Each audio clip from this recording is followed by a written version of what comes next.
আসসালামু আলাইকুম, welcome to রায়ানস ওয়ার্ল্ডে ডেইলি ব্লগে আপনাদের স্বাগতম। সবাই কেমন আছেন? আশা করি নিশ্চয়ই ভালো আছেন। আমি আলহামদুলিল্লাহ ভালো আছি। আজকে সকাল 10টা থেকেই ভিডিওটা শুরু করলাম। তো এখন আমি তেঁতুল ভর্তা করতেছি। কত বছর পরে যে তেঁতুল ভর্তা খাইলাম, কাঁচা তেঁতুলের ভর্তা, তার মধ্যে আবার বোম্বে মরিচ দিয়ে, কী যে স্বাদ ছিল! এখনও তো আমার জিহ্বায় সেই পানি আসতেছে। কার কার এই কাঁচা তেঁতুলের ভর্তা পছন্দ কমেন্টে জানাবেন।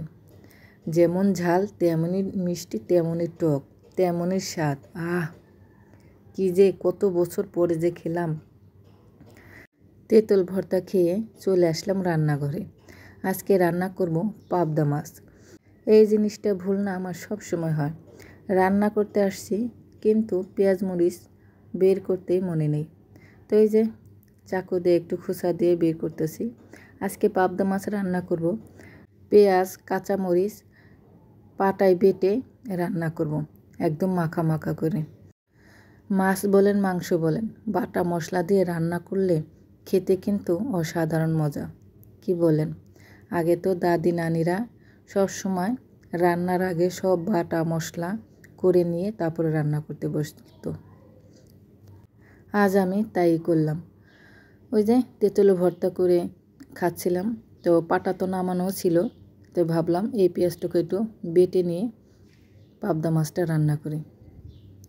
তো এই মশলাটা পেঁয়াজ মরিচটা ভালো করে কষাই নিয়েছি। পেঁয়াজের গন্ধটা দূর করে তারপরে দিয়ে দিলাম হলুদের গুঁড়ো, মরিচের গুঁড়ো, জিরা গুঁড়ো, আদা রসুন বাটা। ভালো করে কষাই নিচ্ছি। আর লবণটা তো যার যার স্বাদ মতন। এখন দিয়ে দেব পাবদা মাছ। আজকের পাবদা মাছগুলো অনেক ছোট। একটু কষিয়ে তারপরে দিয়ে দিলাম পানি। পানি বেশি দিব না। আর পাবদা মাছ হইতে তো সময় লাগে না। পাবদা মাছটা না বেশি কষানো যায় না, তাহলে ভেঙে যায়। এই যে দেখেন কতটুকু তরকারি হয়েছে, আর মশলাটা বাটা ছিল, কি যে ফাইন হয়েছে। তো আজকে আরেকটা মশলা বাটতেছি, আরেকটাও তরকারি রান্না করব, সেটাও বাটা মশলা দিয়ে। এটা হলো মুরগির কলিজা ভুনা।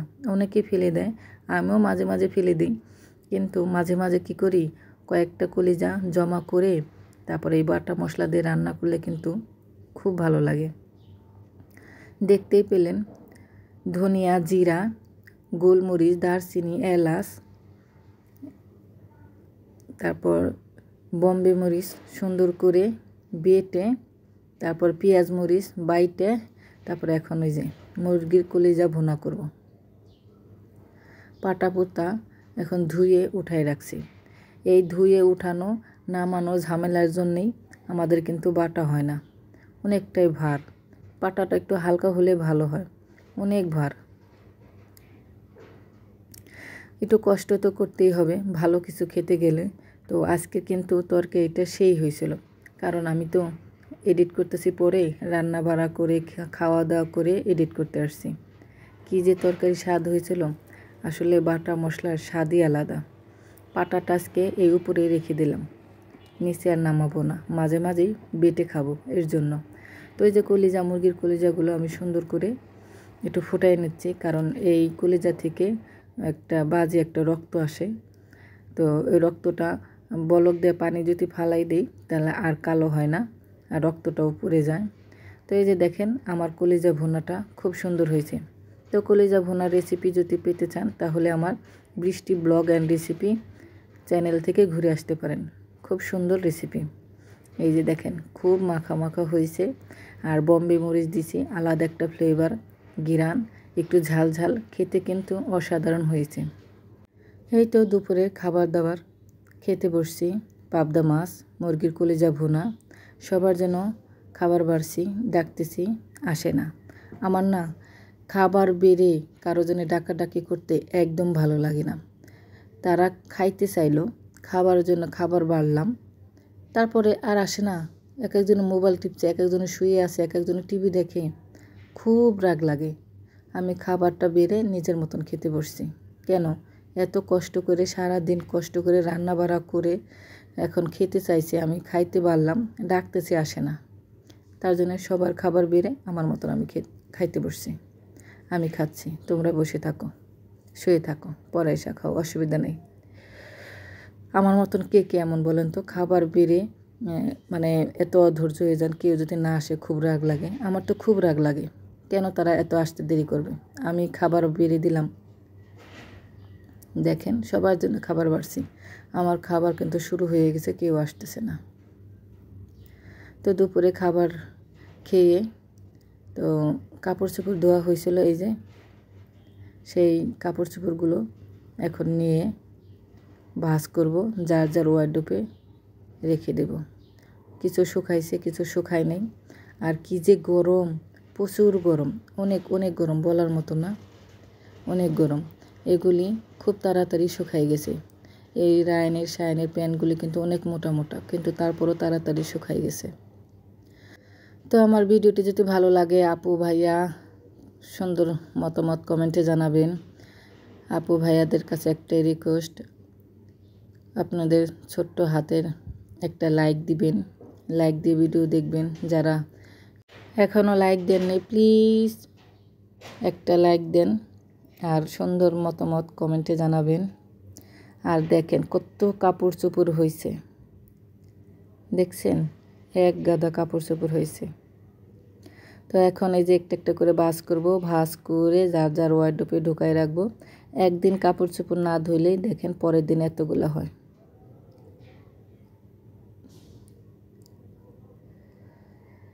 তো এখনও যারা আছেন আমার ভিডিও দেখতেছেন অসংখ্য ধন্যবাদ। লাইক দিয়ে ভিডিও দেখবেন, ফুল ওয়াচ করবেন।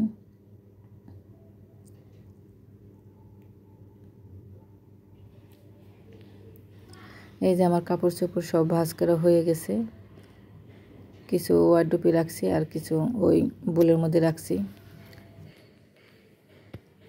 সব কাপড় ভাঁজ করা শেষ। সকাল থেকে বিকাল 3টা পর্যন্ত বসার সময় নেই, সকাল থেকে একটার পর একটা কাজ করতেই হয়। তো এই 3টার পরে একটু ফ্রি, এখন আর আমার কোনো কাজ নেই,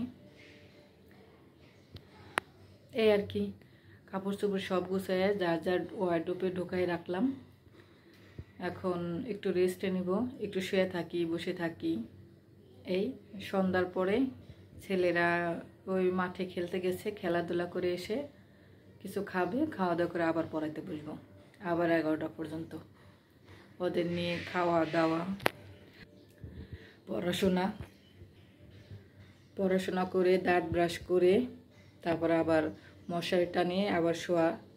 তারপরে আমার শুতে শুতে 11:30 কি 12টা বাজে, ঘুম আসতে আসতে 12:30। একটু মোবাইল একটু ধরা লাগে, দেখতে হয় কে মেসেজ করলো, এই আর কি। মোবাইল টোবাইল একটু নাড়ি, তাছাড়া 12টা 12:30 দেখতে ঘুমাই যাই।